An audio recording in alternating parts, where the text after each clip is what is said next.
Hi, this is Abe Bushley. That ain't who tells it like a TI is. If you like my video, please give it a thumbs up. If you like my channel, please subscribe. The topic I'm going to talk to you today about is the Soul Train Awards. The Soul Train Awards happened this past Sunday on BET, and to me, it was an excellent award show this year.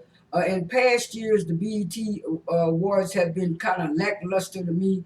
The host was Tisha Campbell and Tashina Arnold. They had done it last year, and I think a year before that, but they had done it at least twice.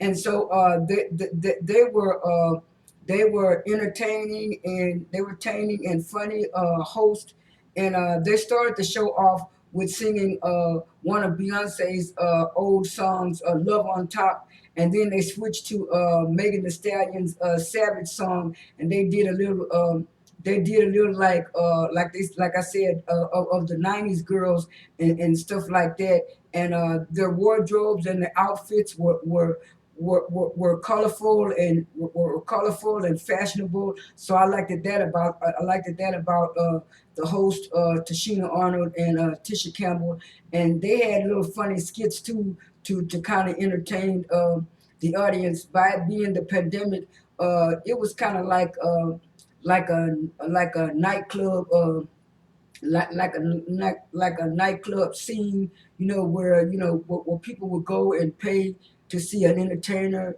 at a nightclub or something like that. And so I did like the way that they had the set design for the Soul Train Awards.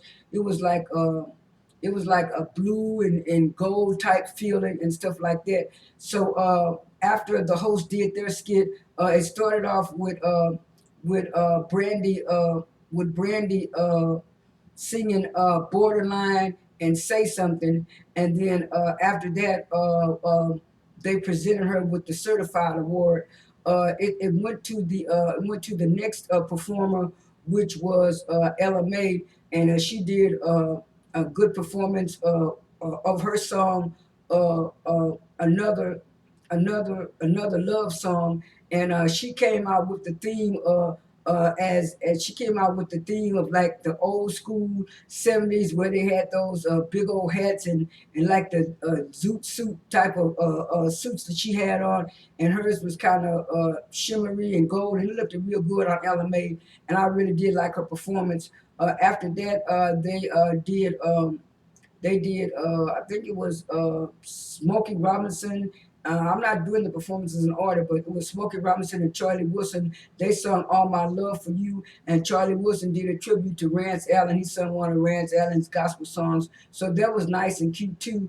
And then, and then they had this a girl called Ella Nicole. She was the Amplified Artist of the Year, which is the same thing as like a new artist or up and coming artist. And I like the way she sung too, and stuff like that. So I kind of DVR'd some of it, but I missed the end, so I had to kind of look at the clips. Yesterday, on YouTube of some of the clips of what I missed, and so I did see the part where they had the Soul Cypher, where it was Shanice and Shantae Moore and PJ Morton and Stokely, and they did a good they did a good performance in the Soul Cypher. It started off with Shanice singing her song "Smile," and then and then they sung another song. Uh, uh, they sung another song. I can't remember the name of the song right now, but PJ Morton did a little rapping to the song, uh, and so the Soul Cypher was actually good to me. I mean, another performance that was good. Social Allegra, she was pretty good. Uh, they had her pre-record her song and her dance, her song and her performance, but it was nice and colorful. She had like on a pink sweatsuit, and she was singing. So her performance was okay to me. But the main performances that were my favorite was Brandy when she started off at the beginning.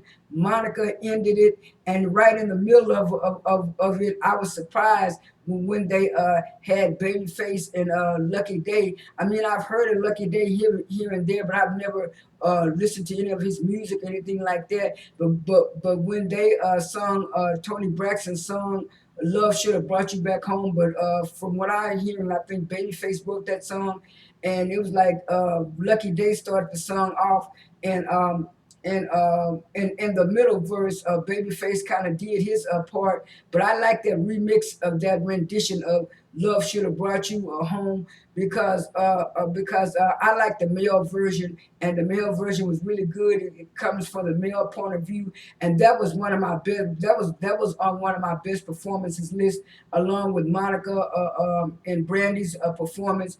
CeeLo Green was okay too. He did a performance of his new song called "The Go Go," which went back to the 60s and 70s type theme.